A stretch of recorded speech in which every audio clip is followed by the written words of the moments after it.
কৃষিতে আমাদের একটা বিপ্লব হবে। আশা করি কৃষকের আগে যে পরিমাণ আধুনিক পদ্ধতিতে আপনারা যে পরিমাণ কৃষি যন্ত্রপাতি, তারপরে কীটনাশক, তারপর বীজ, এগুলো আপনারা ন্যায্য মূল্যে পাবেন। ন্যায্য মূল্য পাবেন এবং তাদেরকে কৃষকদেরকে বিনা মানে একবারে সহজ শর্তে তাদেরকে লোন দেওয়া, ঋণ দেওয়া হবে, সহজ শর্তে ঋণ দেওয়া হবে। কৃষক ভাইদের জন্য সেটা হয়, এটা বিশাল ব্যাপার। এবং বাংলাদেশে এই যে আমরা 10% সবুজ মানে সবুজ বিপ্লব করা হবে, যেটা জিয়া রহমান করছিলেন। সবুজ বিপ্লবের জন্য 25 কোটি বৃক্ষ রূপায়ণ করা হবে। বৃক্ষ রোপণ করা হবে 25 কোটি।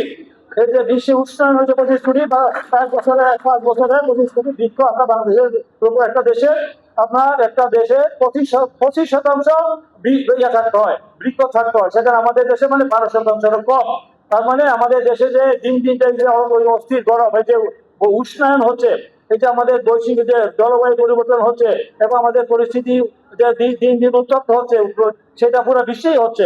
তাই আজকে বৃক্ষরোপণের কোনো বিকল্প না। গাছ বেশি বেশি যদি রোপণ করা হয়, বৃক্ষ, তাহলে পরিবেশ আমাদের স্বাভাবিক থাকবে, তখন হয়তো আমাদের একটা ভারসাম্য ফিরে আসবে, একটা চেক ও ব্যালেন্স হবে। তাই আমি মনে করি সবকিছু ব্যাপারে এই সরকার একটা ইতিবাচক পদক্ষেপ নিয়েছেন। তাই আমি মনে করি যে এই বিষয়গুলি আমাদের এই সরকার জনবান্ধব একটি সরকার। এই সরকার জনগণের কল্যাণে যা যা করা দরকার সবাই করবেন। এই বাজেটই প্রমাণ হয় এই সরকার কি করতে যাচ্ছেন আগামী দিনে। তাই আপনারা আমাদেরকে আস্থা রাখতে পারেন। জনগণের কাছে আমাদের যেমন দায়বদ্ধতা আছে, আপনাদের সমস্ত কিছু স্বচ্ছতা জবাবদিহিতা থাকবে। আপনাদের কল্যাণে মঙ্গলে আমাদের মানুষের জানমালের নিরাপত্তা এবং সামাজিক সুরক্ষা নিরাপত্তা দেওয়ার জন্য আমাদের মা বোনদের জন্য অনেক সবচেয়ে বেশি আমাদের পদক্ষেপ নেওয়া হচ্ছে। আমাদের মা বোনদের জানমালের নিরাপত্তা এবং তাদের আইন করা হচ্ছে, মাদকের যে নতুন আইন পাস করা হচ্ছে মাদকের ব্যাপারে।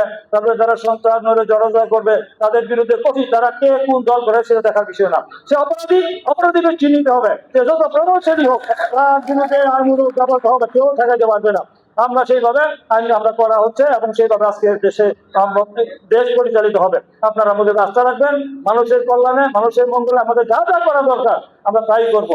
আগামী দিনে আমরা কি গণতন্ত্রকে আরো প্রাতিষ্ঠানিক রূপ দেওয়ার জন্য, মানুষের সুশাসন দেওয়ার জন্য, যেটাকে বলে গুড গভর্নেন্স দেওয়ার জন্য, মানুষের ভাগ্য পরিবর্তন করার জন্য আমরা যা যা করার দরকার আমরা তাই করব।